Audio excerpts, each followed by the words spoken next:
يصلون على النبي يا أيها الذين آمنوا صلوا عليه وسلموا تسليما اللهم صل على سيدنا مولانا محمد وعلى آل سيدنا مولانا محمد।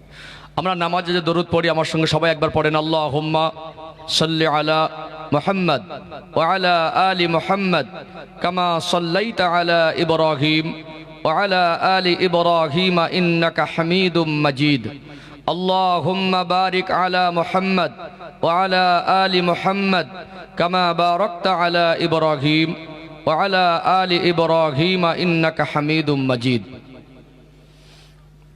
সম্মানিত উপস্থিতি, ইয়ারা হাজেরানে মাজলিস, অনুপনগর বালিগ্রাম মাদ্রাসা ইসলামিয়া দারুল উলুম মফিজিয়া এর উন্নতি কল্পে ঐতিহ্যবাহী ঐতিহাসিক ইসালে সাহাবের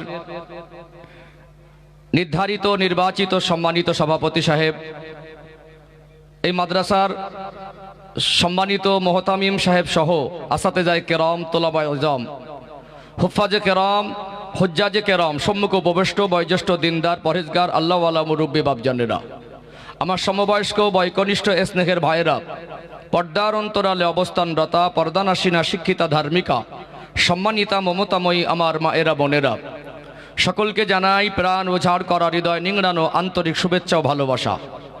সকলে সমবেত হয়ে সর্বপ্রথম আল্লাহ পাকের শাহী দরবারে শুকরিয়া জ্ঞাপন করি যে আল্লাহ পাক দুনিয়ার ব্যতিব্যস্ত থেকে নিজেকে আলাদা করে এই পবিত্র কোরআনুল মজলিসে দিন শরিয়াতের জ্ঞান অন্বেষণের উদ্দেশ্যে আমাকে আপনাকে হাজির হওয়ার মতো তৌফিক এনায়েত করেছেন। সে আল্লাহ পাকের শাহী দরবারে কৃতজ্ঞতা প্রকাশে অন্তরের অন্তরস্থল থেকে সম্মিলিত কণ্ঠে প্রাণ ভরে সমস্বরে উচ্চ আওয়াজে বলেন আলহামদুলিল্লাহ। সবাই মিলে প্রাণ ভরে আর একবার বলেন আলহামদুলিল্লাহ। আল্লাহ পাকের প্রশংসার পরপর অসংখ্য দরুদ ও সালাম প্রেরণ করি সর্বকালের সর্বযুগের সর্বশ্রেষ্ঠ মহামানব, যিনি বিশ্ববাসীর জন্য রহমাত, সৃষ্টি জগতের জন্য আল্লাহ জেনাকে রহমাত করে প্রেরণ করেছিলেন, ইমামুল আম্বিয়া খাতামান নবিয়িন সাইয়্যিদুল মুরসালিন রাহমাতাল লিল আলামিন। সেই প্রিয় রসুলের পবিত্র রওজা তাহারে দরুদ সালামের ঝর্ণাধারা অজস্র ধারায় বর্ষিত হোক। ভক্তির সঙ্গে বলুন সাল্লাল্লাহু আলাইহি ওয়াসাল্লাম। সম্মানিত উপস্থিতি, আমার পূর্বে আপনারা গুরুত্বপূর্ণ আলোচনা শ্রবণ করলেন। এসেছে আমি অধম গুনাহগার, আপনাদের সন্তানের মতো, ভাইয়ের মতো। আমার জন্য দোয়া করেন আল্লাহ পাক আমার মতো অযোগ্য নাদানকে স্বল্প সময়ের জন্য আপনাদের খেদমতে হাজির করেছেন। এই অযোগ্যতার ভিতর থেকে শরিয়াতের দৃষ্টিকোণ থেকে উপযুক্ত গঠনমূলক আলোচনা সংক্ষিপ্ত আকারে করার মতো তৌফিক দান করেন, বলেন আল্লাহুম্মা আমিন। একদম মেপে কথা বলবো, আপনারা আমার জন্য দোয়া করেন আমি যেন ইখলাসের নিয়তে বলতে পারি, কারণ একজন আলেমের অনেক বেশি দায়িত্ব। আজকে এই মাহফিল ইন্তেজামের পিছনে যে হাফিজে কোরআন বাচ্চাদের দেখছেন, এদেরকে এই হাফিজে কোরআন বানানোর পিছনে ওলামায়ে কেরামদের অক্লান্ত পরিশ্রম মেহনত আছে না নেই?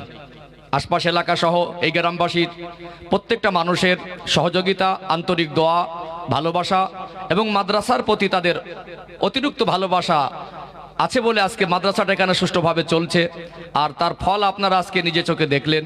আল্লাহ পাক এই মাদ্রাসাকে এই গ্রামবাসীর জন্য তথা এলাকাবাসীর জন্য সাদকায়ে জারিয়া হিসাবে কবুল করেন এবং আখিরাতে নাজাতের জারিয়া বানিয়ে দেন, বলেন আল্লাহুম্মা আমিন। অতএব আপনারা এখানে এসেছেন নিশ্চয়ই আল্লাহর জন্য। আপনাদের আগমন যদি আল্লাহর জন্য হয়, আমার সামনে বসেছেন এটা যদি আল্লাহর জন্য হয়, আমার কথাটাও আল্লাহর জন্য হওয়া উচিত বলে আমি মনে করি। এই জন্য আমি আমার দৃষ্টিকোণ থেকে অনেক বেশি শ্রোতা, অনেক বড় মাহফিল, ওটা আমার কাছে বড় মনে হয় না। বাংলাদেশে এক একটা মাহফিলে যাই, সামনে থেকে পিছনে কতটা লোক দেখা যায় না।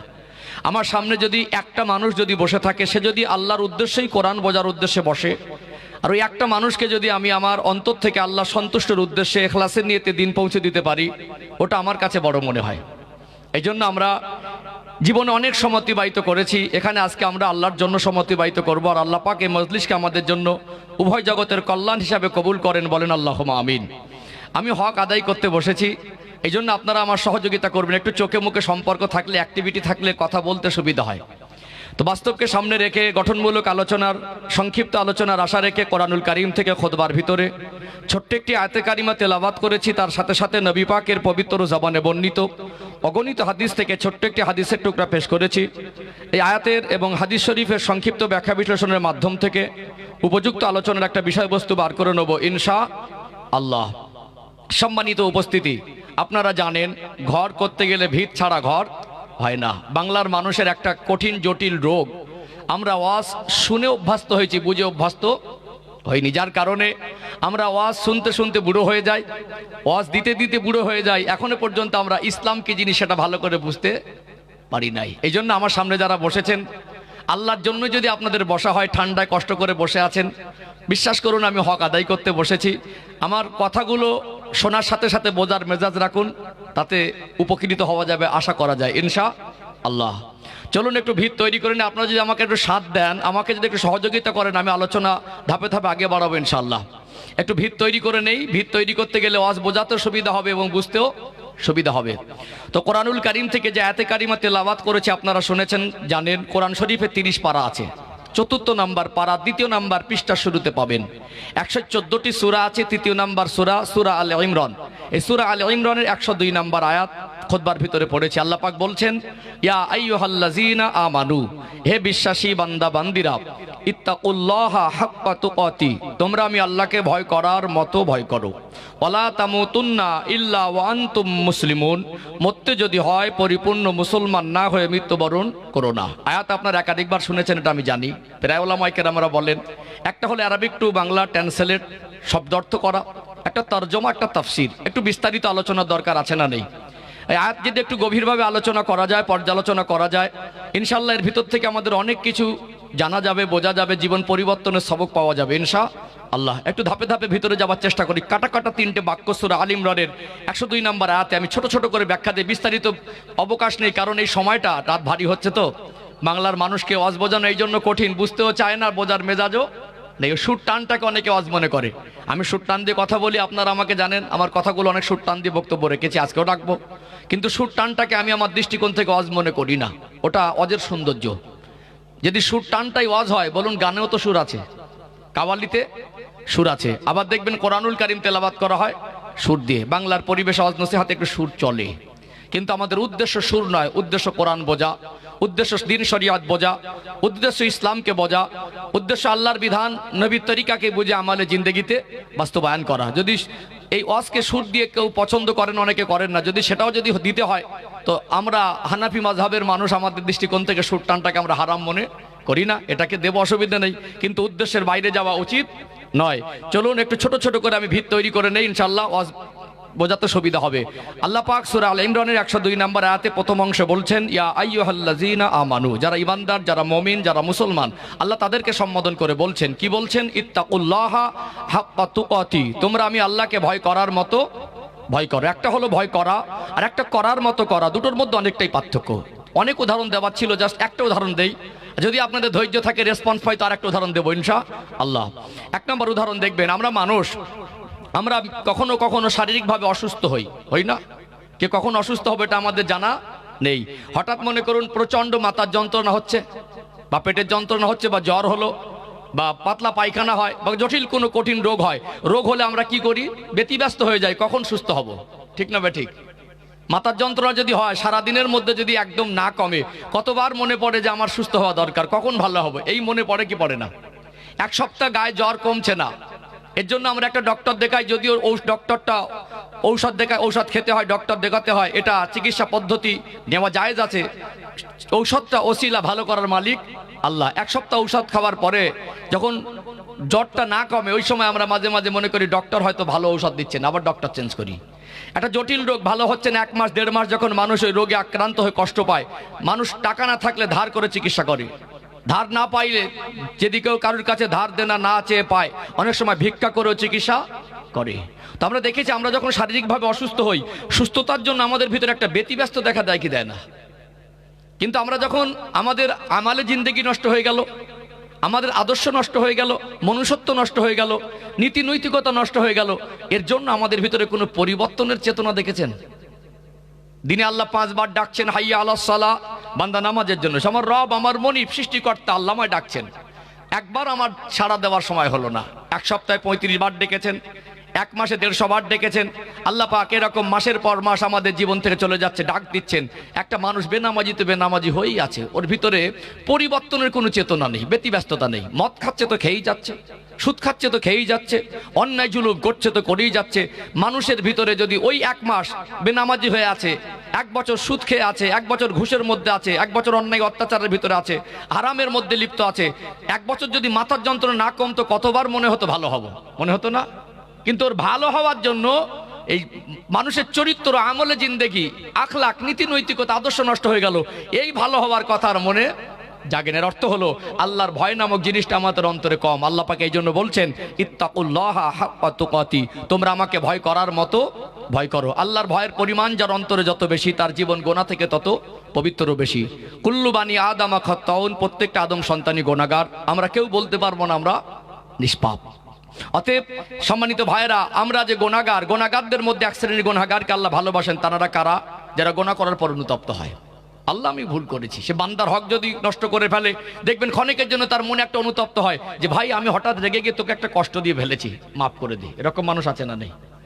গোনা হয়ে গেলে তার ভিতরে অনুশোচনা, অস্থিরতা, অনুতপ্ত যে আমাদের একটা খারাপ কাজ হয়ে গেছে, এই ফিরে আসতে গেলে আল্লাহর ভয় নামক জিনিসটা দরকার। এই জন্য আল্লাহ বলছেন আমাকে ভয় করার মতো ভয় করো। এই কথাগুলো বুঝতে পারছেন তো? আমি যদি সুর টান দিয়ে বলতাম এগুলো অত সহজে বোঝানো যেত না। ধৈর্য আছে, আর একটা পয়েন্ট বলবো, আল্লাহর ভয়ের উপরে একটা পয়েন্ট বলবো। চলুন আর একটা পয়েন্ট বলি, আরেকটু ক্লিয়ার হবে ইনশাল্লাহ। আমি বলছিলাম আমি তো সব সমাজে চলছি, দেখছি, একদম প্র্যাকটিক্যালি আমি উপলব্ধি করি আজকে ম্যাক্সিমাম মানুষের ওয়াজ বোঝার মেজাজ নেই, শোনার মেজাজ আছে। কালকে সকালবেলা বলবে ভীষণ ওয়াজ হয়েছে, ভীষণ ওয়াজ শুনেছি, কি শুনলে হিসাব মেলাতে পারে না। ঠিক বলছি না ভুল বলছি? সম্মানিত ভাইরা, চলুন আরেকটা দৃষ্টান্ত দিই আপনাদেরকে। আমরা মুসলমান সবাই, কিন্তু মুসলমানদের মধ্যে এক শ্রেণীর মানুষ আছেন, তানারা হলেন মুমিন।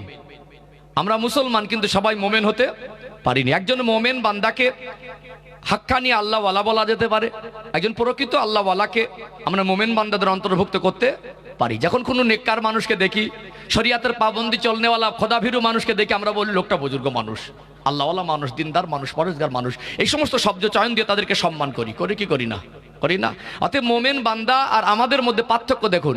যারা মোমেন তাদের জীবনের থেকে আমাদের জীবনের গোনার পরিমাণ বেশি না কম? দিচ্ছে বেশি না কম? গোনার পরিমাণ আমাদের বেশি, তাদের কম। তারা আমাদের থেকে কাঁদেন বেশি না কম? গোনা কম, কাঁদছেন বেশি, আর আমাদের গোনা বেশি, কাঁদছি কম। পার্থক্য বুঝতে পেরেছেন? আপনাদের অন্তরে আল্লাহর ভয় নামক জিনিসটা ছিল। আল্লাহ এই জন্য বলছেন আমাকে ভয় করার মতো ভয় করো। চলুন এই শেষ বাক্যটার থেকে আমরা আলোচনার বিষয়বস্তু বার করে নেবো। ধৈর্য আছে তো নাকি? হ্যাঁ, শেষ বাক্য থেকে একটু আমরা আলোচনার বিষয়বস্তু খুঁজে নেবো ইনশাআল্লাহ। এখানে আমার এই আয়াতের শেষ অংশে অনেক কিছু বোঝার আছে, বোঝাবার আছে। আল্লাহ বলছেন ওয়ালা তামুতুন্না ইল্লা ওয়া আনতুম মুসলিমুন, মরতে যদি হয় পরিপূর্ণ মুসলমান না হয়ে মৃত্যুবরণ করুন না। ভালো করে খেয়াল করুন, কি না হয়ে?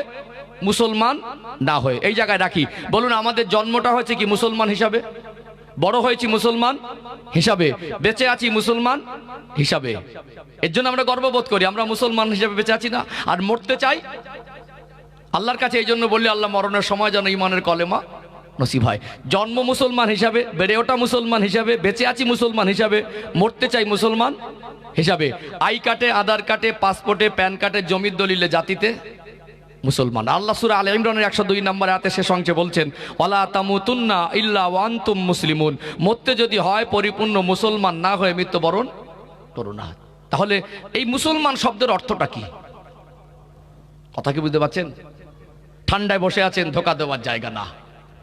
আমি আপনাদের মন জয় করতে বসেনি। মন জয় করা আলাদা, আর হক আদায় করা আলাদা। একজন বক্তা ওয়াইজ মুকাররির যদি মনে করেন সামনে যারা বসে আছেন ওদের মনটা খুশি করব, এটা অত্যন্ত সহজ। বিভিন্ন কথাবার্তা দিয়ে মন জয় করা যায়, কিন্তু আল্লাহর সন্তুষ্টের উদ্দেশ্যে হক আদায় করাটা কঠিন। কোরআনের থেকে ভালো কথা, হাদিস শরীফের থেকে ভালো কথা আমার পক্ষে আপনার কাছে উপহার দেওয়ার মতো আর ক্ষমতা নেই। এই কথা যদি কারোর ভালো না লাগে, কোরআন হাদিসের বাইরে গিয়ে তার ভালো লাগানো কথা বলা একজন আলেমের দায়িত্বও নয়। কথা ঠিক বললাম না ভুল বললাম? আচ্ছা বলুন, এই যে বলছিলাম এবারে কথাগুলো বাস্তবে মেলান তো। আমরা শুনে অভ্যস্ত হয়েছি, বুঝে অভ্যস্ত হয়নি। আজকে মুসলমান শব্দের অর্থ সবাই বোঝে বলে মনে হয়? আজ কত একটা বেসিক পয়েন্ট আমাদের ঘাটতি দেখুন। আমরা ওয়াজ শুনে শুনে বুড়ো হয়ে গেলাম। আমরা দেখবেন এখন পণ্ডিতের অভাব নেই, বিশিষ্টজনের অভাব নেই, জ্ঞানীগুণীর অভাব নেই। আজকে মানুষ কেউ কারোর জায়গা থেকে ছোট হতে চায় না। সবাই মনে করে আমি মহাপণ্ডিত। কিন্তু একটা বাড়িতে 5 জন 7 জন ফ্যামিলি, এই ফ্যামিলি মেম্বার সেও জানে না মুসলমান শব্দের অর্থ কি, তার পরিবার আর সদস্যরা কেউ জানে না। আঘাত দেওয়া উদ্দেশ্য নয়, কাউকে ছোট করা আক্রমণ করা উদ্দেশ্য নয়। আপনারা এই গ্রামের মানুষ, আশপাশ এলাকার মানুষ, আপনারা বলেন তো সবাই কি মুসলমান শব্দের অর্থ বোঝে? তাহলে যে মানুষটা আজ পর্যন্ত 20, 30, 40, 50 বছর বয়স মুসলমান শব্দের অর্থটাই বুঝলো না, ওর দ্বারা মুসলমান হওয়া পরিপূর্ণ সহজ হবে না খারাপ কঠিন হবে? আর বাস্তবেই তাই। আমরা গাড়ি বাড়ি করেছি, রাস্তাঘাট উন্নতি করেছি, জামা কাপড় আপডেট করেছি, আমরা আমাদের ইমান আমলকার আপডেট করতে পারলাম না। এই মুসলমান শব্দের অর্থ জানা দরকার আছে না নেই? আছে না? ধৈর্য আছে তো নাকি? আমি সুর টানে যাবো। বাংলার পরিবেশ তো সুর টান ছাড়া মানুষ আর বুঝতে চায় না। একটু জাস্ট এই আয়াতের ব্যাখ্যা দিয়ে নেই, আমি সুর টানে চলে আসবো ইনশাল্লাহ। আপনার ধৈর্য ধারণ করে আল্লাহর কোরআনের জন্য তো এগুলো আমাদের সময় দেওয়া দরকার, ঠিক তো নাকি? সম্মানিত ভাইয়েরা, তাহলে মুসলমান শব্দের অর্থ হলো স্বইচ্ছায় আত্মসমর্পণকারী। শব্দটা হার্ড হয়ে গেছে, একটু খুলে ব্যাখ্যা করি। আমরা যে কালেমা পড়েছি লা ইলাহা ইল্লাল্লাহ, আল্লাহ পাক ছাড়া আর কোনো উপাস্য নাই। অতএব তামাম কুল কায়নাতের স্রষ্টা আল্লাহকে রব বলে মেনেছি মনে, আমি আমার ব্যক্তিগত মতে আজ থেকে আর চলতে পারবো না। চলার ক্ষমতা আছে বলে যা ইচ্ছা যেভাবে ইচ্ছা সেভাবে চলতে পারবো না। বলার ক্ষমতা আছে বলে যা ইচ্ছা তাই বলতে পারবো না। করার ক্ষমতা আছে বলে যা ইচ্ছা তাই করতে পারবো না। খাওয়ার ক্ষমতা আছে বলে যা মন চা তাই খেতে পারবো না। আল্লাহকে রব বলে মেনেছি মানে আল্লাহর কাছে আত্মসমর্পণ করেছি, আল্লাহর হুকুমের মধ্য দিয়েই চলবো। মুহাম্মাদুর রাসূলুল্লাহ সাল্লাল্লাহু আলাইহি ওয়াসাল্লাম, অর্থাৎ আমরা আমাদের নবীকে নবী বলে মেনেছি মানে আমার মাথার চুলের থেকে পায়ের তলা পর্যন্ত আমার ছাটকাট লেবাস পোশাক চালচলন আখলাক চরিত্র চিন্তা চেতনা আদর্শ আমার নবীর মতো হবে। এই আল্লাহ এবং রসুলের কাছে স্বেচ্ছা আত্মসমর্পণ করে দেয় তাকে বলা হয় মুসলমান। চলুন একদম পানির মতো পরিষ্কার হয়ে যাবে। আর একটা উদাহরণ দেই। আজকে পশ্চিমা দেশগুলোতে যারা হাই এডুকেট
সম্মানিত ভাইরা বুঝতে পাচ্ছেন? জাস্ট একটু ধৈর্য ধরুন, আমি এসে গেছি আলোচনার মেন পয়েন্টে এসে গেছি। আজকে যারা পশ্চিমা দেশগুলোতে যারা হাই এডুকেটেড পার্সন, একজন গবেষক, একজন ঐতিহাসিকবিদ, একজন ডক্টর, একজন প্রফেসর, এই ক্যাটাগরির মানুষ মুসলমান হচ্ছে না, হয় না। ডক্টর মরিস বুকাইলির মতো একজন বিখ্যাত গবেষক, সে কোরআন শরীফের ভুল খুঁজতে এসে নিজের ভুলটা বুঝতে পেরে ইসলামের আলোয় আলোকিত হয়েছে। তারপরে আমি ইদানিং দেখছিলাম, এখন খবরটা কতটা সত্য ঠিক বলতে পারছি না, রোনালদো বলে একজন খেলার প্লেয়ার আছে, সেও সম্ভবত ইসলামের ছায়াতলে আসার একটা প্রয়াস বা সেরকম কিছু উক্তি সে বলেছে। এটা আমার সোশ্যাল মিডিয়ার মাধ্যমে দেখছিলাম। অতএব আজকে যদি এই মুহূর্তে আমাদের সামনে একজন 50 বছর বয়স্ক খুব শিক্ষিত মানুষ, সে যদি কলেমা পড়ে মুসলমান হয়, আমরা তাকে কি বলবো? মুসলমান বলবো তো?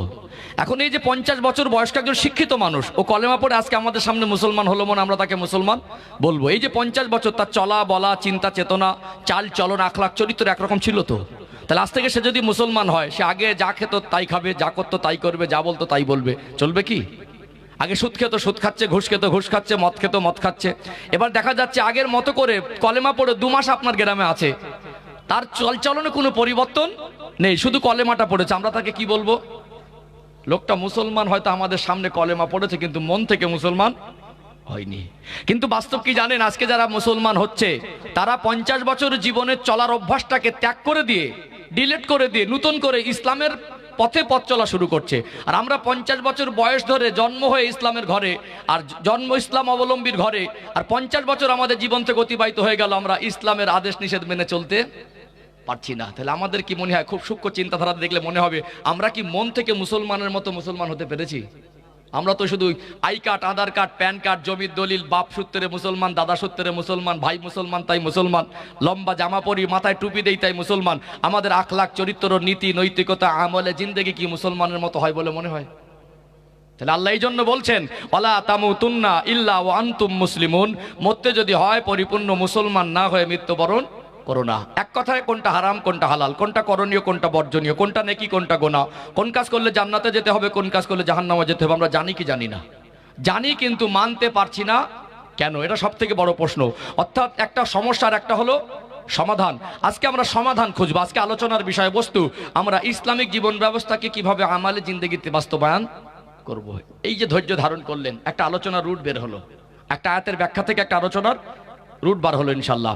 আজকে মানুষ পরিবর্তন হয় না কেন, তিনটে পর্বে আলোচনা করব। খুব বিস্তারিত সময় নেব না, যেহেতু রাত ভারী হচ্ছে, আমার পরে আরো একজন বক্তা আছেন, এই জন্য বেশি সময় নেওয়া উচিত হবে না। এক নম্বরে আলোচনা করব পরিবর্তন দরকার আছে কিনা, 2 নম্বর আলোচনা করব পরিবর্তন মানুষ হয় না কেন, 3 নম্বর আলোচনা করব পরিবর্তন হবে কিভাবে ইনশাআল্লাহ। সমাধানটা দরকার আছে না নেই? কাউকে আক্রমণ করা, আঘাত করা এটা আমাদের উদ্দেশ্য নয়। আমাদের কওমের মানুষের জীবনে ইসলামের আলো কিভাবে বাস্তবায়ন হবে সেই বিষয়গুলো মানুষের কাছে বেশি বেশি করে উপস্থাপন করা দরকার আছে না নেই? আমি যে কটা কথা বলবো কোরআন হাদিসের আলোকে থেকে বলবো ইনশাআল্লাহ। এই জন্য আমি প্রথম পর্বে পরিবর্তন দরকার আছে কিনা এটা তুলে ধরছি। একটা মানুষ, তাকে একজন বক্তা, একজন ওয়াইজিন, একজন হুজুর জোর করে পরিবর্তন করে দিতে পারবে না, সে যদি নিজের থেকে পরিবর্তনের চেষ্টা না করে। যেমন কিনা আজকে আমি এখানে এসেছি, গতকালকে কি আমি এখানে এসেছিলাম? কেন আসিনি? কাল আমার প্রয়োজন মনে করিনি। আগামীকাল আসবো বলে মনে হয়, কেন আসবো না? কাল আমার প্রয়োজন নেই। আজকে এসেছি কেন? আমার প্রয়োজন মনে করে। যতক্ষণ না একটা মানুষ তার নিজের প্রয়োজন মনে করবে, ততক্ষণ না পরিবর্তনের প্রয়োজন তার ভিতরে যদি মনে করতে না পারে, তাকে কেউ জোর করে পরিবর্তন করে দিতে পারবে না। এই পরিবর্তনের চেতনা বাড়াতে হবে, না আমার পরিবর্তন দরকার। যখন তার পিপাসা লাগবে, সে পানির জন্য ছটফট করবে, কোথায় পানি সে অনুসন্ধান করবে, করবে কি করবে না? এই জন্য কোরআন হাদিস দিয়ে দাওয়াত দেওয়াত, এর থেকে উত্তম পন্থা পৃথিবীতে আর কিছু নেই। এই জন্য আমি কোরআন হাদিস থেকে প্রথম পর্বে আলোচনা করি পরিবর্তন দরকার আছে কিনা, তারপরে হয় না কেন, হবে কিভাবে ইনশাআল্লাহ। একজন প্রকৃত মুসলমানের জীবন আদর্শ দিয়ে, একজন সাহাবার জীবন আদর্শ দিয়ে, উদাহরণ দিয়ে, দৃষ্টান্ত দিয়ে সমাপ্ত করবো ইনশাআল্লাহ। একটু তাকবীর দেন তো, না এই তাকবীর। মাশাআল্লাহ, ঠান্ডায় এই মানুষগুলো যা আছে আলহামদুলিল্লাহ, এত মন খারাপ করলে কি হবে? একটু আওয়াজ দেন না, না এই তাকবীর। আরেকটু ইমানি আওয়াজ দেন, না এই তাকবীর, না এই তাকবীর।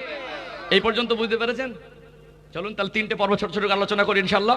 কারণ আমি নেমে যাওয়ার সময় প্রত্যেকটা মানুষ আমার সামনে যারা বসেছেন, পরবর্তী সময় বসবেন, যেন হিসাব করে দিয়ে যেতে পারি না আজকে মাহফিল থেকে কিছু পেয়েছি, এইটুকু দরকার আছে।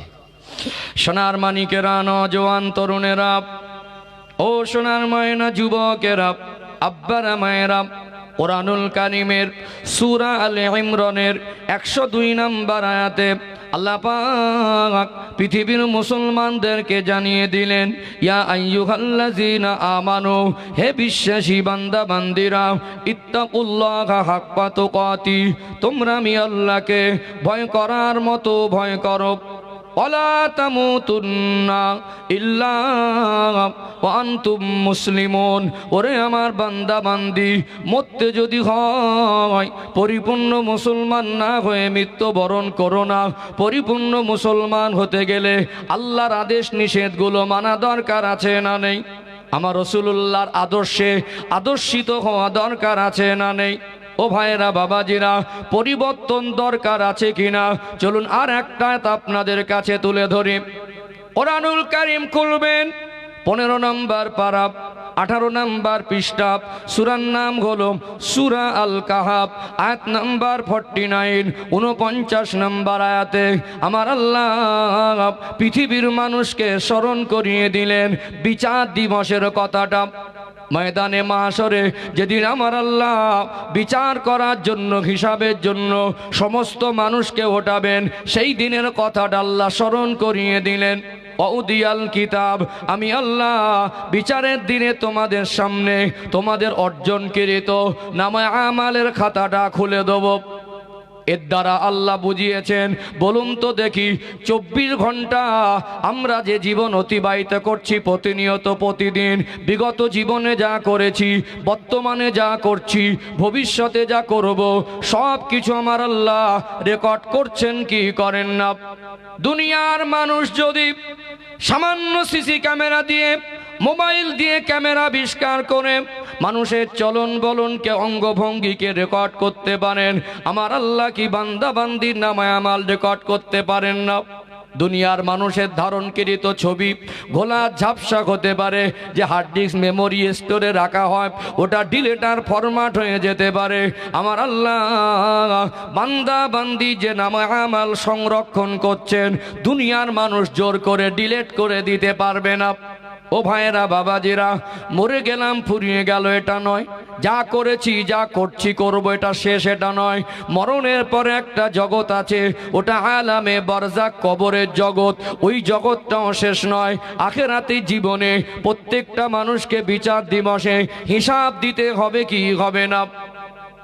সেই দিন যদি আল্লাহর সামনে দাঁড়াতে হয়, আর আমার আল্লাহ ওই বঞ্জরটাকে, ওই বিচার দিবসের কথাটাকে স্মরণ করিয়ে দিলেন, ওদিয়াল কিতাব, আমি আল্লাহ মানুষ্য জাতির অর্জনকৃত নামা আমালের খাতাটা তার সামনে খুলে দেব। ফাতারল মুজরিমিনা মুশফিকিনা মিম্মা ফি, পাপী পাপিষ্ঠ অপরাধী গায়ের দাপট দেখিয়ে যারা গোনা করত, আমি আল্লাহর আদেশ নিষেধের সীমা লঙ্ঘন করত, মরণের চিন্তা করত না, আযাবে জাহান্নামের ভয় করত না, কবরের আযাবের ভয় করত না, মন মর্জি জীবন যাপন করত। দুনিয়ায় যারা দাপট দেখিয়ে বেড়াতো, সেই দিন দাপট দেখানোর মতো ক্ষমতা কারণ হবে না। আমার আল্লাহ জানিয়ে দিলেন, ফাতারাল মুজরিমিনা মুশফিকিনা মিম্মা ফি, ওই দিন পাপী পাপিষ্ঠ অপরাধী দিগকে আতঙ্কিত আর ভীত সন্ত্রস্ত অবস্থায় দেখা যাবে। আজ তারা দাপট দেখিয়ে বেড়াচ্ছে, সেদিন তারা দাপট দেখানোর ক্ষমতা কেউ পাবে না। পাবে কি? মানুষের ভিতরে দেখবেন সীমা লঙ্ঘনের লিমিটটা কতটা ক্রস হয়ে গেছে। মদ খাচ্ছে তো খেয়েই যাচ্ছে, হুজুর বলছে তো আমার বাপের কি। বন্ধনের ব্যাংকে থেকে সুদ নিচ্ছে তো নিয়েই যাচ্ছে, ইমাম বলছে, বক্তা বলছে, ওয়াইজিন বলছে, হাদিস কোরআনে বলছে তো আমার বাপের কি, যেন কোনো পরোয়া নেই। বলছে মিটে গেলে আর একটা নেবো। এই সীমা লঙ্ঘনটা লিমিট ক্রস হলো না? আগে পয়সা কম ছিল, এখন দুটো পয়সা হয়ে যাকে বিড়ি খেতে এখন সিগারেট খাচ্ছে। 4 টান মেরে ফেলে দিলে এখন 3-4 টান মারা যাবে, অর্ধেকটা পুড়েছে। পাশ থেকে একজন বললো, দাদা ওটা তো আরো 4 টান মারা যাবে, ফেলে দে আবার একটা ধরাবো। কোনো ব্যাপার নেই, লাপরোয়া। তার অর্থ হয়েছে, সম্পদ দিয়েছে, ইদানিং দেখছে এখন মডার্ন আর ফ্যাশনগিরি দেখাতে গিয়ে মুসলমানের পরিচয় দেয়, অথচ তার স্ত্রীকে, তার সাবালিকা মেয়েকে বেপর্দায় নিজের সঙ্গে করে বাইরে বের করে। হুজুর পর্দা রস করছে তো যেন ওর বাপের কি, কোনো পরোয়া নেই। নামাজ ছেড়ে দিচ্ছে তো দিয়েই যাচ্ছে, গাঁজা খাচ্ছে তো খেয়েই যাচ্ছে, জুলুম অত্যাচার করছে তো করেই যাচ্ছে, মনে করছে যে এখন আমার ক্ষমতা আমি সব। আজকে দুনিয়া দাপট দেখে বেড়াচ্ছে না? একটা গরিব মানুষ, তার উপরে যদি অবিচার হয়, ওই সময় কেউ যদি তাকে জোর করে একটা গলা ধাক্কা দেয়, এলাকার কোন নাম করা মস্তান যদি বলে, ভাই তুই আমাকে এরকম গলা ধাক্কা দিয়ে, বলে এই মেরেছি আবার মারবো, তোর কিছু করার আছে? এরকম একটা দাপট চলছে না? চলে না? যে যার দাপট দেখিয়ে বেড়াচ্ছে। ও ভাইজানেরা, মুর্শিদাবাদ জেলার সোনার মানিক যুবকেরা, আব্বারা মায়েরা, দুনিয়ায় দাপট দেখানো যায়, ময়দানে মাহশরে, কিয়ামতের ময়দানে বিচার দিবসে সেদিন দাপট দেখানোর ক্ষমতা কারণ হবে না। আমার আল্লাহ জানিয়ে দিলেন, ফাতারাল মুজরিমিনা মুশফিকিনা মিম্মা ফি, দুনিয়ায় যারা দাপট দেখিয়ে গোনা করত, পাপী পাপিষ্ঠ অপরাধী দিগকে সেদিন ভীত সন্ত্রস্ত আতঙ্কিত অবস্থায় দেখা যাবে। ওয়াকুলুনা, আমি আল্লাহ তাদের জবান খুলে দেব, তারা বলতে থাকবে, মালি হাযাল কিতাব, আল্লাহকে আশ্চর্য খাতাব, লা ইউগাদিরু সগীরাতান ওয়ালা কাবীরাতান ইল্লা আহসাহা, ছোট বড় যা করেছিলাম হুবাহু সব তো লেখা আছে। ওয়াজাদু মা আমিলু হাদিরা ওয়ালা ইয়াজলিমু রাব্বুকা আহাদা, আমার আল্লাহ বলবেন, বান্দা বান্দি তুমি যা করেছিলে ওটাই তোমার সামনে পেশ করেছি, তোমার রব কারোর উপরে জুলুম করেন না। ও ভাইয়েরা, বাবাজিরা, এই জীবনের নামা আমল যদি সেদিন আল্লাহ খুলে দেয়, এই জীবনের হিসাব নিকাশ করে যদি আমার আল্লাহ আমার আপনার জন্য জান্নাত আর জাহান্নাম নির্ধারণ করেন, এই জীবনের হিসাব যদি তিল তিল করে বুঝে দিতে হয়, এই জীবন পরিবর্তন দরকার আছে না নেই? দরকার আছে না নেই? দুনিয়া দেখবেন এক শ্রেণীর মানুষ, তারা পাল্টিবাজি খায়, সকালে একরকম বিকালে একরকম, আপনার সামনে একরকম আর আপনার পিছনে আর একরকম। অনেকে শুনেছেন গিরগিটে রং পরিবর্তন করে, আমি শুনেছি, চোখে দেখিনি। মানুষ যে রং পরিবর্তন করে এটা চোখে দেখা যায়। কে? আজকে দেখুন দুনিয়ার আদালত মনে করে এটাই শেষ। মানুষের জীবনের দুনিয়ার বিচার ব্যবস্থা আদালতটা শেষ আদালত নয়। দুনিয়ার মানুষ বিচারকে নয় ছয় করে দিতে পারে। দুনিয়ার বিচারে ঘুষ খেয়ে বিচারক বিচারের রায়টা পাল্টে দিতে পারে। দুনিয়ার বিচারক কখনো কোনো মানুষের প্রভাবে প্রভাবিত হয়ে বিচারটাকে উল্টো পাল্টা করে দিতে পারে। আল্লাহর আদালতে সেদিন বিচার কোনো রায় একটিপ এদিক ওদিক করা হবে না। সম্মানিত উপস্থিতি, আজকে বলুন বর্তমান যে অবস্থা, আজকে বহু ভালো মানুষ জেলখানায় আর বহু বড় বড় আসামি ময়দানে বুক ফুলে ঘেরে বেড়াচ্ছে না? বেড়ায় না? বেড়াচ্ছে না? এখন প্রকায়িত বিচার হয়, মানুষকে মারধর করে উল্টো তার নামে কেলেম করা হয়, উল্টো তাকে টাকা খাইয়ে তাকে হ্যারাসমেন্ট করা হয়। হয় কি হয় না? হয় না? ও ভাইজানেরা, সোনার মানিক যুবকেরা, আব্বারা মায়েরা, দুনিয়া এক শ্রেণীর মানুষ আছে দেখবেন, এরা সকালে এক কথা বিকালে এক কথা, আপনার সামনে আপনার প্রশংসা করবে আর আপনার পিছনে আপনার বদনাম করবে। এই রকম দ্বিচারিতা কিছু কিছু মানুষের মধ্যে আছে না নেই? কিছু কিছু মানুষ দেখবেন ইমাম সাহেবের হাতে হাত দিয়ে সালাম দিয়ে মিষ্টি সুরে মোসাফা করে, হুজুর আপনার গলাটা খুব ভালো, আপনি বায়ান করেন খুব ভালো, আপনার পিছনে নামাজ পড়ে তৃপ্তি পাওয়া যায়। আবার ওই মুসল্লিটা গিয়ে ওই ইমামের পিছনে সমালোচনার বদনামে ব্যস্ত হয়। এরকম কিছু মানুষ আছে না নেই? দুনিয়ায় দু নম্বরই করে, দুনিয়ায় মিথ্যা বলে চিটিংবাজি করে ধোকাবাজি করে অভ্যস্ত এক শ্রেণীর মানুষ, যেদিন আমার আল্লাহ বিচার দিবসে সেই দিন আমার আল্লাহ নামায় আমাল খুলে দেবে, সেদিন এক শ্রেণীর মানুষ বলবে আল্লাহ এগুলো আমরা করিনি। দুনিয়া যেরকম পয়সা খাইয়ে করে বলেছিল আমি করিনি, সেদিন মনে করেছে যাক কোন রকম যদি পার হয়ে যাওয়া যায়। আমার আল্লাহ বিশ্বের মানুষকে সতর্ক করে দিলেন, ওরে দুনিয়ার মানুষ, দুনিয়ায় চিটিংবাজি আর ধোকাবাজি করা যায়, দুনিয়ার বিচারটা নড়চড় হয়, এটা দুনিয়া নয়, এটা হলো বিচার দিবসের দিন, হাসরের ময়দান।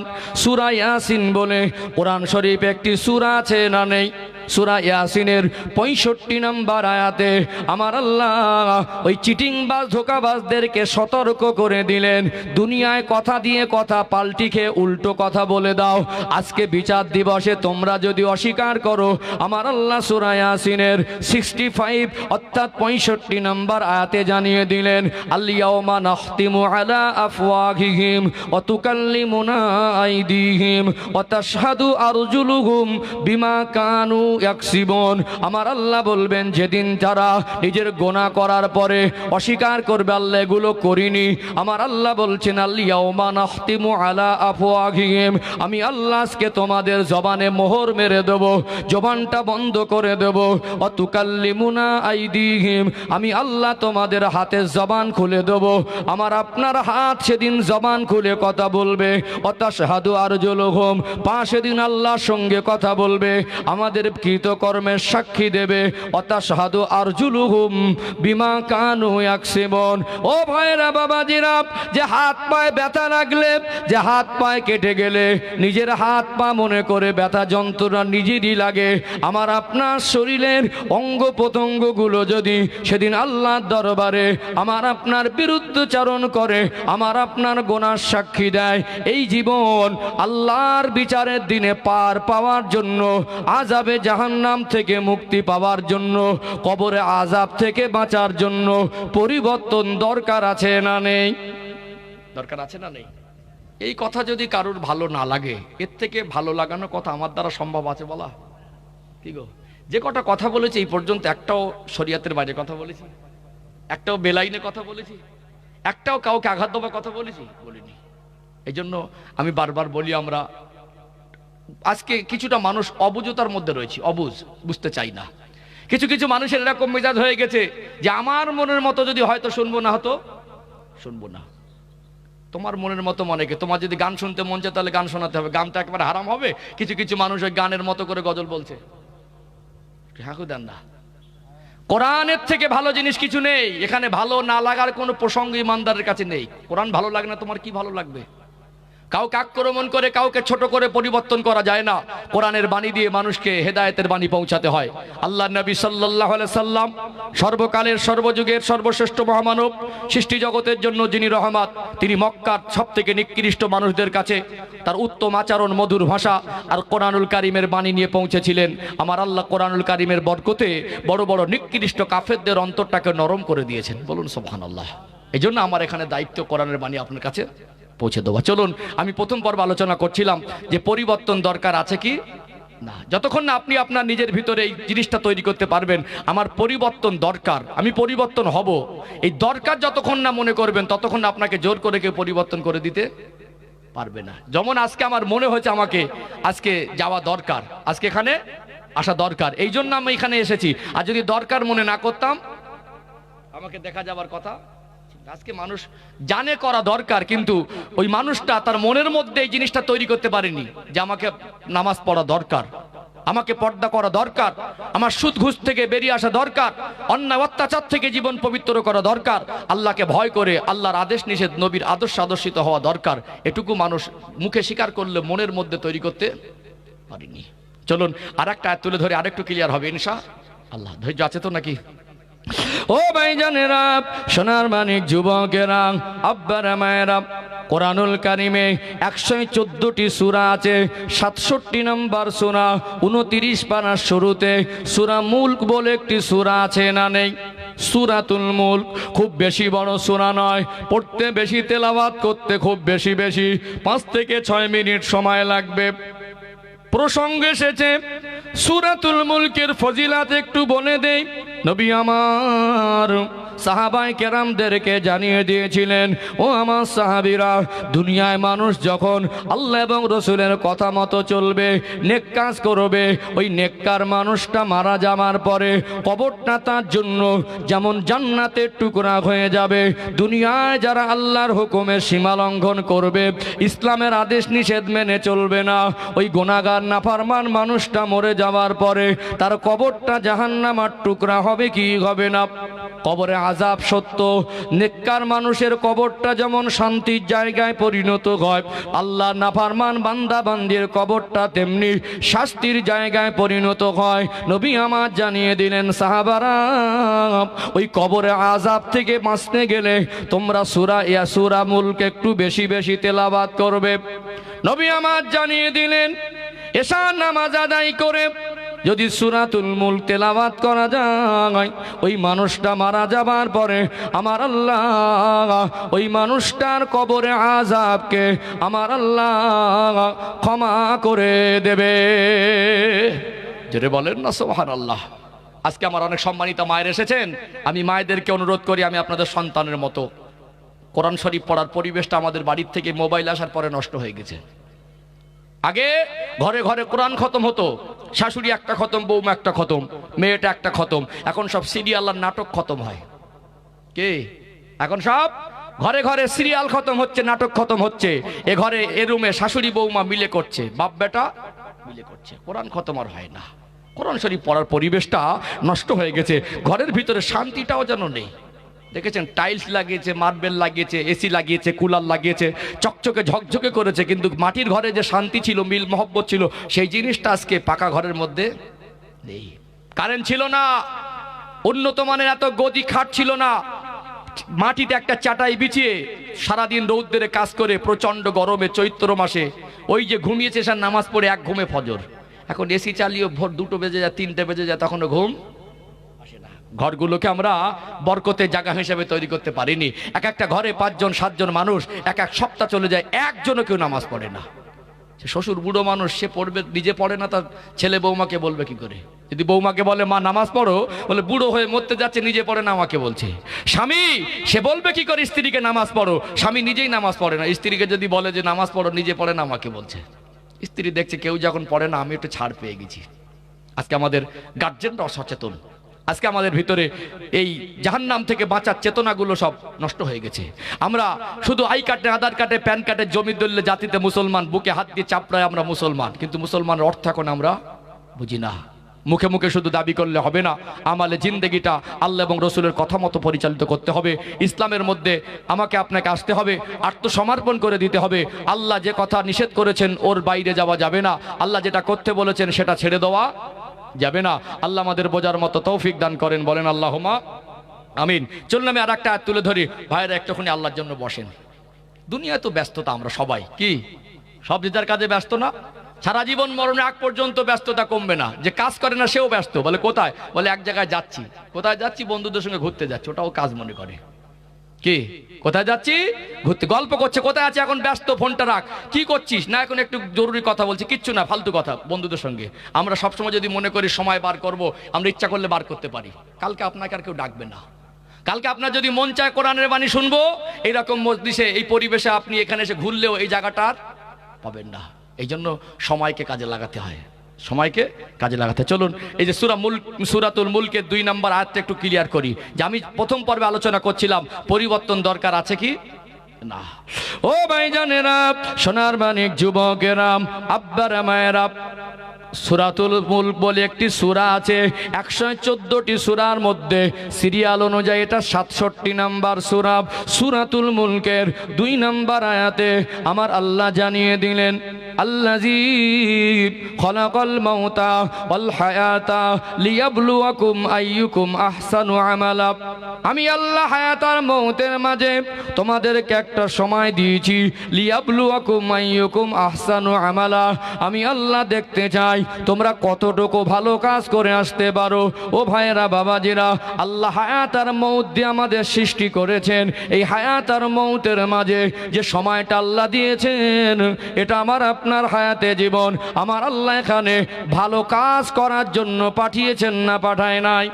এখানে একটু ব্যাখ্যা দেব, কেননা একটু যদি ব্যাখ্যা না দেই, আজকে আমাদের নীতি আদর্শ, আমাদের চিন্তা চেতনা এতটা খারাপ হয়ে গেছে, আমরা ভালো আর খারাপকে মিশিয়ে ফেলেছি।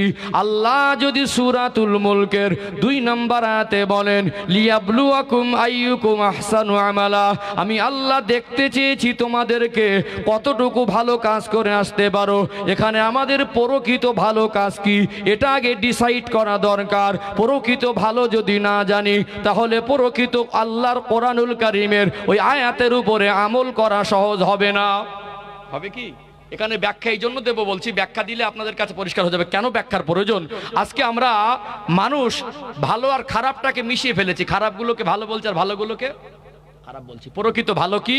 আল্লাহ পাক মানুষ্য জাতির জন্য যেটা ভালো, আল্লাহর থেকে ভালো আর কেউ জানে না। যা কিছু ভালো সবকিছু আল্লাহ আদেশ করেছেন। ইসলামের ভিতরে যা কিছু ভালো সবকিছু আল্লাহ আদেশ করেছেন, যা কিছু খারাপ অকল্যাণকর সবকিছু আল্লাহ নিষেধ করেছেন। আল্লাহর আদেশ আর নিষেধ শরিয়াতে ইসলামে আছে না নেই? আছে না? আমরা মানুষ এর থেকে যদি বেশি বুঝতে চাই, আমাদের মতো অবুঝ আর কেউ হবে না।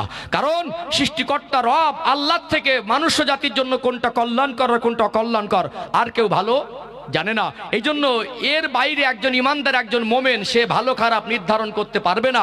এই পারমিশন ইসলাম শরিয়াত কাউকে দেয়নি। পৃথিবীর কোন আলেম, সে যত বড় বিদ্বান হোক, যত বড় শিক্ষিত হোক, যত বড় মহামানব হোক, আল্লাহর শরিয়াতের বিধান একটা হারামকে হালাল বলতে পারবে? আল্লাহ যেটা খারাপ মনে করেছেন, আল্লাহ যেটা অকল্যাণকর মনে করেছেন, আল্লাহ সেটা নিষিদ্ধ করে দিয়েছেন। ওখানে পৃথিবীর কেউ ওটাকে জোর করে ভালো বা হালাল জায়েজ বলে দিতে পারবে না। আল্লাহ যেটা আদেশ করেছেন ওটাকে হারাম বলাও যাবে না। মোমেন মুসলমানের জন্য আল্লাহর আদেশ নিষেধটাই ভালো আর খারাপ বলে শিরোধার্য। কথা ঠিক নেবে ঠিক? আল্লাহর কথার পাশাপাশি আমার রসুলের আদেশের এই নিষেধটাও এটা শরিয়াতের মধ্যে আল্লাহ শামিল করে দিয়েছেন। বলুন সুবহানাল্লাহ। রেফারেন্স সহ কথা বলতে পছন্দ করি। কোরআন শরীফ সূরা আল হাসর 7 নম্বর আয়াত 28 নম্বর পারার 5 নম্বর পৃষ্ঠার মিডল পয়েন্টে পেয়ে যাবেন। আল্লাহ পাক বলছেন, ওমা আতাকুমুর রাসূলু ফাখুযুহু ওমা নাহাকুম আনহু ফান্তাহু। আমার নবী যেটা তোমাদের আদেশ করেন ওটাকে তোমরা ধরো, আমার নবী যেটা নিষেধ করেন ওটাকে তোমরা বর্জন করো। আল্লাহর কথা মানার পাশাপাশি আমার রসুলের কথাগুলো মানার আদেশ আল্লাহ দিয়েছে না দেয়নি? অর্থাৎ আল্লাহ এবং রসুলের কথায় যেগুলো ভালো এগুলো ভালো, আল্লাহ এবং রসুলের কথায় যেগুলো খারাপ এগুলো মানুষ জাতির জন্য খারাপ। এর বাইরে আমরা যা ভালো খারাপ মনে করব, ওটা আমাদের জন্য ভালো আর খারাপ বলে কোনোদিন সীমাবদ্ধ হবে না। কিন্তু আমরা এই আল্লাহর এই আয়াতের উপরে, ইসলামিক জীবন ব্যবস্থার উপরে আমরা অটল থাকতে পারিনি। এখন আমরা সব আমাদের মতো ভালো মন্দ বিচার করছি। চলুন ছোট ছোট করে 3-4টি উদাহরণ দেই, ইনশাআল্লাহ ক্লিয়ার হয়ে যাবে ইনশাআল্লাহ।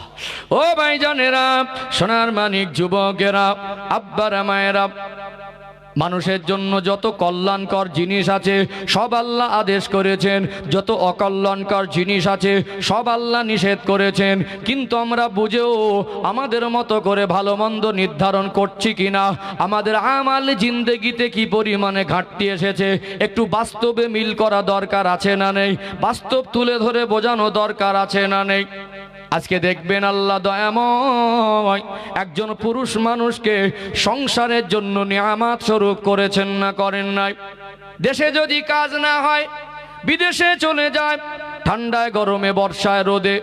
একটা পুরুষ মানুষ বিবিকে ভালো রাখার জন্য, বাচ্চাকে ভালো রাখার জন্য, বাবা মাকে ভালো রাখার জন্য 6 ঘন্টা 8 ঘন্টা কষ্ট পরিশ্রম করে কি করে না? ও ভাইয়েরা, বাবাজিরা, এত কষ্ট করে 8 ঘন্টা রোদে কাজ করে এসেছে, সিমেন্টের বস্তা মাথায় নিয়ে একতলা থেকে দোতলায় ওঠা, মাটি কোপানো কাজ করা, মুটিগিরি ভ্যান চালানো কাজ করা, কত কষ্টের কাজ। ওই কষ্ট করে বাড়ি ফেরে গেঞ্জিটা নিংড়ালে টপ টপ করে ঘাম বের হবে। ছেলেটা যদি বলে আব্বা পয়সা দান, একটা জামা কিনবো বা একটা গেঞ্জি বা প্যান্ট কিনবো, ওই কষ্টের টাকাটা সন্তানকে ভালো মন্দ পরিয়ে আব্বার মনে তৃপ্তি হয় কি হয় না? ওই কষ্টের টাকাটা 100% হালাল। ছেলেটার বয়স 18 থেকে 20 বছর, বাবার হালাল টাকা নিয়ে মার্কেটে চলে গেল। এখন ফ্যাশন আর মডার্নগিরি দেখাতে গিয়ে একটা পোশাক কিনেছে। পোশাকটার দাম করা, ব্র্যান্ডেড কোম্পানির পোশাক, কাপড়ের কোয়ালিটি আর মানটা ভালো, কিন্তু ওই কাপড়ে যদি কোনো জীবজন্তুরের ছবি থাকে বা খেলোয়াড় বা প্লেয়ারের ছবি থাকে, টাকা যত বেশি হালাল হোক, কাপড়ের কোয়ালিটি যত ভালো হোক, ওটা শরিয়াত ইসলামে যদি জায়েজ না হয়, ওই ভালোর মূল্য কবরের হাসরে কি 1 পয়সা কোনো মূল্য আছে? হারাম জিনিসগুলো আমার পরে বন্ধু বান্ধব বলছে তোকে হেভি লাগছে, মাও বলছে তোকে তো ভালো মানিয়েছে, আব্বাও বলছে তোকে তো ভালো বানিয়েছে। এখন ছেঁড়া প্যানে আমাদের সন্তানদের আমাদের চোখে ভালো লাগে, দাড়ি চাচা অবস্থায় ভালো লাগে, হাফ প্যান্ট পরা অবস্থায় ভালো লাগে, কিন্তু আমরা সুন্নতের পোশাকে আমাদের ভালো লাগাতে পারিনি। হায়া লজ্জা এতটাই কমে গেছে, কিছু কিছু বাড়িতে তারা মনে করে সমাজের আমরা বিশিষ্ট জন, আল্লাহ দুটো পয়সা দিয়েছে, এখন অনেক ব্যাপার। বাড়িতে 18 বছর 20 বছরের একটা ছেলে হাফ প্যান্ট পরে ঘুরছে, ভাবতে পারেন? শুধু বলে হুজুর রস করেন, পর্দা রস। মেয়েদের শুধু পর্দা আছে, ছেলেদের কি পর্দা নেই? নেই। একটা মেয়ে যদি পেট পিট খুলে ঘোরে, একটা মেয়ে যদি অর্ধনগ্ন হয়ে ঘোরে, পুরো শরীরের কাপড় খুলে দিয়ে ঘোরে, যে পরিমাণে গোনা হবে। একটা পুরুষ মানুষ, সাবালক ছেলে বা মেয়ে, একজন পুরুষ, ওই পুরুষ মানুষের সতর হলো নাভির নিচে কাপড় নামানো যাবে না, হাঁটুর উপরে কাপড় তোলা যাবে না। হায়া লজ্জা যত কমে গেছে, আজ ভাবতে অবাক লাগে। আজকে বড় বড় ছেলেগুলো বাবার সামনে, সাবালিকা বোনের সামনে, মায়ের সামনে হাফ প্যান্ট পরে ঘোরে, কত বাজে লাগে বলেন তো? আমরা বলছি তোকে তো হেভি লাগছে। এ ভালোর মূল্য কবরের হাসরে 1 পয়সা আছে? 10,000 টাকার পোশাকের থেকে তালি দেওয়া পোশাক, ওটা যদি সুন্নাত হয়, রসুলুল্লাহর আদর্শে আদর্শিত হয়, ওই রসুলুল্লাহর আদর্শে আদর্শিত হওয়া ব্যক্তি আল্লাহর কাছে পছন্দের হয়, আর ওই পোশাকটাও আল্লাহর কাছে পছন্দের হয়। বলুন সুবহানাল্লাহ। আমরা সুন্নাতের পোশাকগুলোকে ভালো হিসাবে অনেকে মেনে নিতে জানি, সুন্নাতের পোশাক, কিন্তু হারাম জিনিসগুলোকে আমরা আজকে ভালো বলছি না, বলি না? বলছি না। চলুন আর একটা পয়েন্ট তুলে ধরি। ও ভাইজানেরা, সোনার মানিক যুবকেরা, আব্বারা মায়েরা, সূরাতুল মুলকের 2 নম্বর আয়াত আমি একটু তেলাওয়াত করে বোঝাচ্ছিলাম যে আল্লাহ পাক আমাকে আপনাকে ভালো কাজ করার জন্য পাঠিয়েছেন। প্রকৃত ভালো কি আর প্রকৃত খারাপ কি, এটা আমাদের আগে জানতে হবে। আজকে আমাদের মনুষ্যত্ব এতটাই বিপন্ন, আজকে আমরা নিজেরা চালাক আর বুদ্ধিমান আর শিক্ষিত মনে করলেও আল্লাহর কথাগুলো আমরা আমালে জিন্দেগিতে বাস্তবায়ন করতে পারছি না। আল্লাহর পছন্দটা একজন মোমেনের পছন্দ হবে, রসুলুল্লাহর পছন্দটা একজন মোমেনের পছন্দ হবে। আমার আল্লাহ যেটা অপছন্দ করেন, আল্লাহ যেটা হারাম ঘোষণা করেছেন, ওটা মোমেন মুসলমানের কাছে ঘৃণার হওয়া দরকার ছিল কি ছিল না? আজকে বিয়ে বাড়িগুলো দেখবেন কতটা আপডেট করে ফেলেছে। বরযাত্রী হিসাবে ছেলেদের সাথে সাথে মহিলারা যাচ্ছে না, যায় না, 50-50 হয়ে গেছে। একটা বাবার 2টো সন্তান, একটা ছেলে একটা মেয়ে। দেখবেন ওই ছেলেটার বিবাহের সময় মেয়েটার 18 থেকে 20 বছর বয়স, ছেলেটার বয়স 24 বছর। মেয়ের মা বলছে আমার একটা ছেলে আর একটা মেয়ে, আমার ছেলের বিয়েতে কেউ না গেলে আমার মেয়ে যাবে। কি বলছে? কেউ না গেলে আমার মেয়ে যাবে। বিয়ে বাড়ি যাবে তো এখন, আগে বিয়ে বাড়িতে একটু গান নাচ হতো। ওলামায়ে কেরামেরা, মসজিদের ইমামরা, বক্তা ওয়াজিনরা যখন প্রতিবাদ করলো গান নাচ করা যাবে না, বেহায়াপনা বেড়ে যাচ্ছে, বাড়িতে গানটা বন্ধ করলে গাড়িতে কিন্তু বন্ধ হয়নি। সাবালিকা মেয়েগুলো যেভাবে বেহায়াপনা, উলঙ্গপনা হয়ে, বেপর্দা হয়ে বিয়ে বাড়িতে যাচ্ছে, ভাবতে অবাক লাগে। 2 পক্ষের কত বিশিষ্ট মানুষ আছে সমাজে, এত বিদ্যান, এত জ্ঞানী গুণী, ওখানে হারাম কাজ হলে 2 পক্ষের কারোর কোনো প্রতিবাদ দেখেছেন? দেখেননি, বরং মেয়েটা সাবালিক 18 বছর বয়স, বাবাকে বলছে পয়সা দাও, পুরনো জামাটা পরে বিয়ে বাড়ি যাওয়া যাবে না। আব্বার কাছ থেকে 5,000 টাকা নিয়ে একটা পোশাক কিনলো, যে পোশাকটা শরীরের সঙ্গে টাইট ফিট।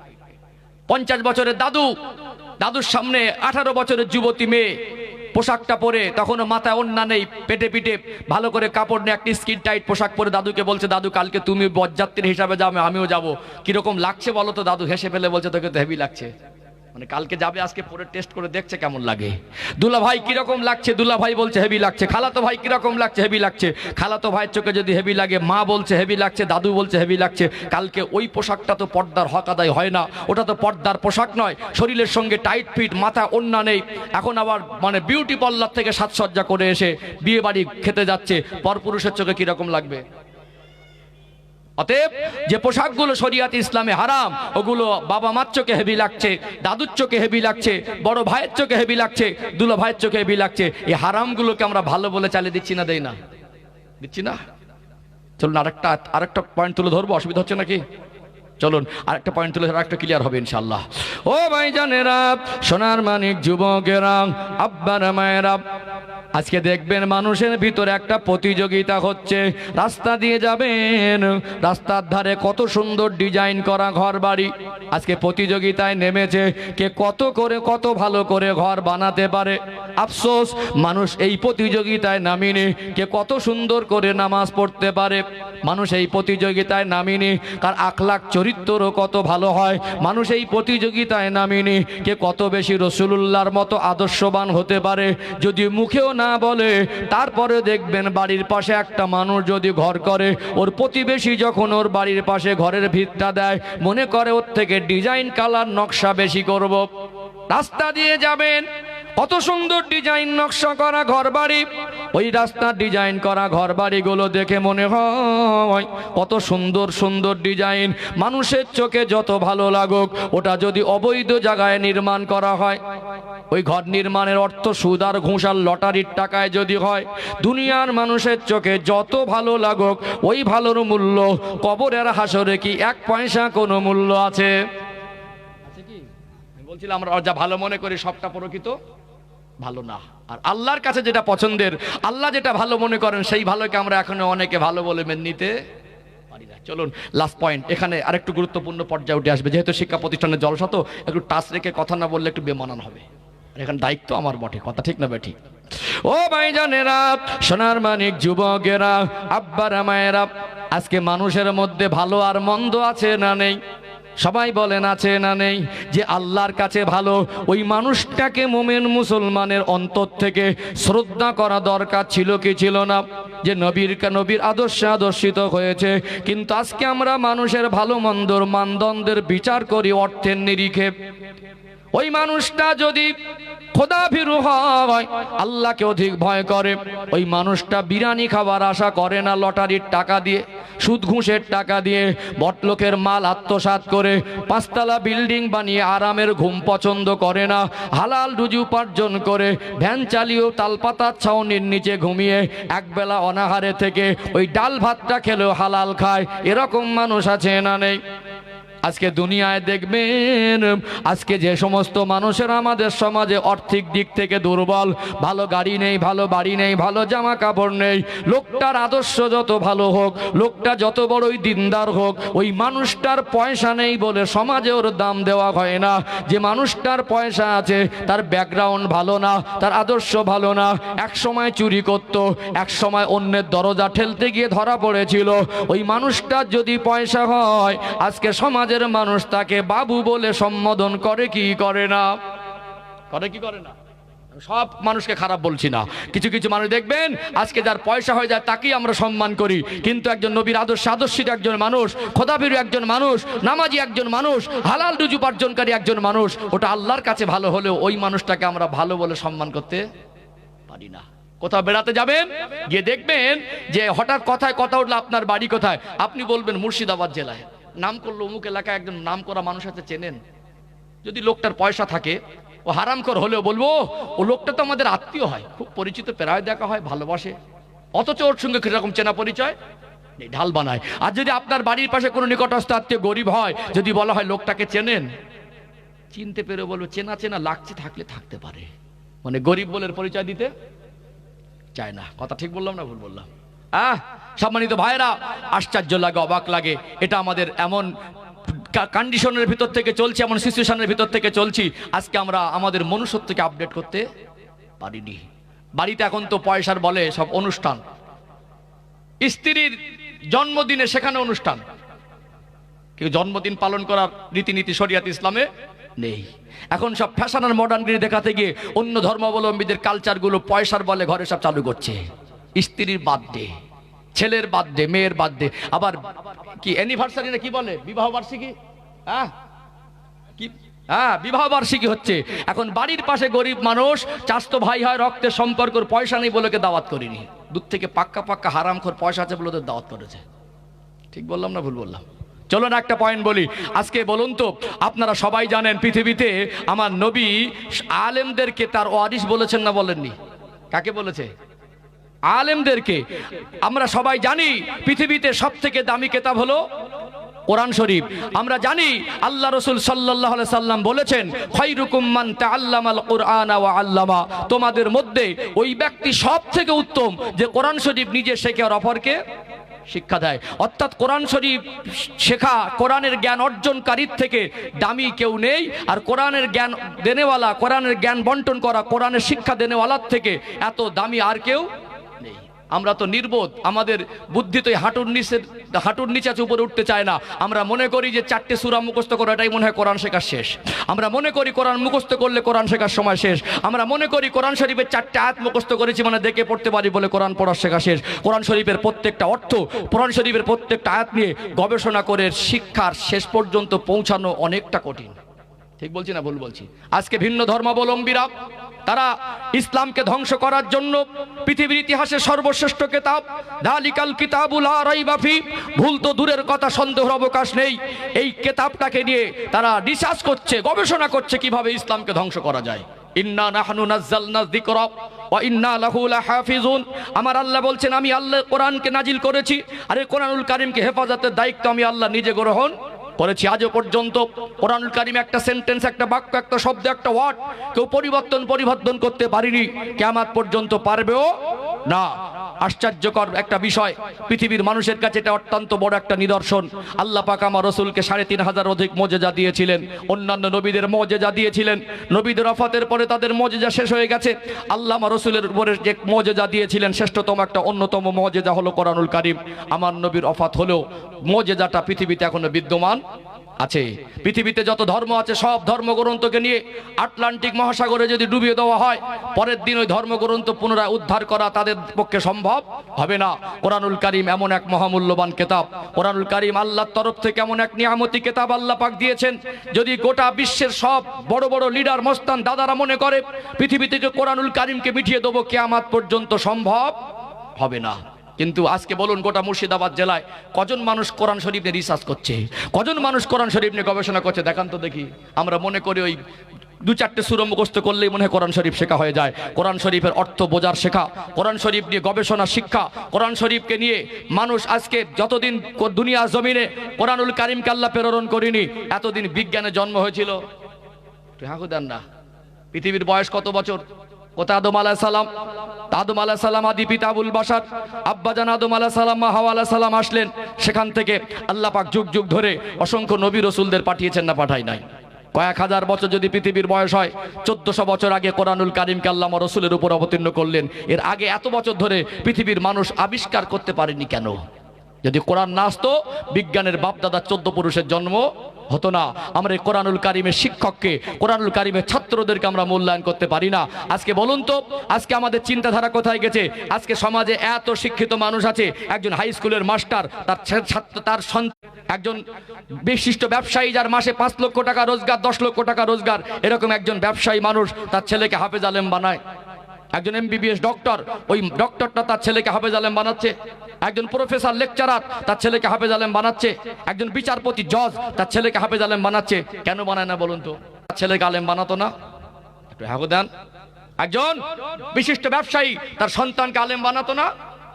এখন যদি বলা হয় যে একটা ভালো আলেম আছে, আপনার মেয়ের সঙ্গে বিবাহ দেবেন, কি করে বলো? মাদ্রাসায় পড়ায় না, মসজিদে ইমামতি করে। বলে আমার 1.5 লাখ টাকা সংসার চলে না, আমার মেয়ের ভাত দিতে পারবে না। একজন ডক্টর যদি একজন মাস্টারের ছেলের সঙ্গে মেয়ের সঙ্গে বিবাহ সম্বন্ধ ঠিক হয়, মাস্টার মশাই তার ছেলের সঙ্গে একজন ডক্টরের মেয়েকে বিয়ে দেবে। ডক্টর জিজ্ঞাসা করবেন, আপনি তো মাস্টার, ঠিক আছে, আপনার ছেলে কি করে? যদি বলে ইমামতি করে, ও 8,000 টাকা বেতনও চলবে না, ছেলে চলবে না। কথা কি বুঝতে পেরেছেন?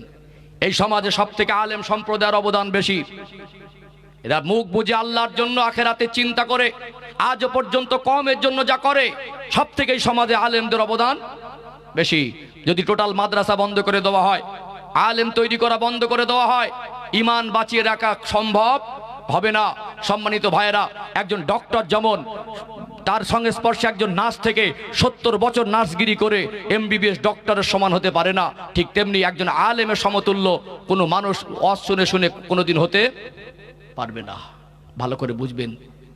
আপনারা আমার ঈমান বাঁচানোর জন্য, হারাম হালালের মাসালার জন্য একজন আলেমের দ্বারস্থ হতে হয় কি হয় না?